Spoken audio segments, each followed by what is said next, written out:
ধামরাইয়ের কৃষক মফিজ মিয়া। তেল সংকটের ধাক্কা গিয়ে ঠেকেছে তার ফসলি মাঠেও।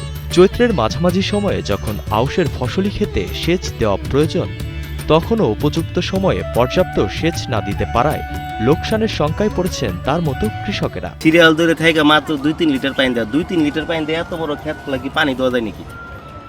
এই যে কোন রকম সেলো মেশিন চালায় এই পানি দিতে, হালকা করে পানি দিতে, তাও ক্ষেত শুকাই যেতেছে। সরকার তেল দিলে আমরা সুস্থ মতো ধান কটা বাড়তে নিয়ে আসুন, আর নাহলে চকে থুয়া জ্বালিব। একই রকম সংকটে পড়েছেন আব্দুল আলী। এই গ্রামে জমি চাষ করেন তিনি।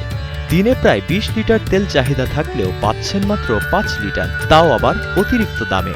তেল কেন পাওয়া যায় না? তেল লাগবে সারাদিনে 20 লিটার, পাই হলো 5 লিটার, দেয় 5 লিটার, 20 লিটার তো দেয় না। আবার যখন আনতে যাই বলে তেল নাই, 120 টাকা 30 টাকা, কেন 130 লিটার তেল কিনতে হয় আমাদের এখন।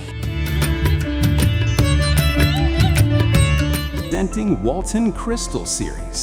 Switch to premium. Switch to Crystal. Banshi নদীতে বসে আছেন এক মাঝি। কথা হয় তার সঙ্গেও। তিনি আক্ষেপ করে বলেন, 1 লিটার তেলে ট্রলার চলে মাত্র 40 মিনিট, যে কারণে সংকটের বাজারে সেও পড়েছেন বিপাকে। দোকানে যে তেল পাই না, লাগে 3 লিটার, চাইলে কয় 1 লিটার নিলে নাও, না নিলে চলে যাও, এরকম ব্যবহার করে। আবার আমাদের এপার একটা দোকান আসে, কালকে আমি গেছি, কয় 150 টাকা লিটার বেশি।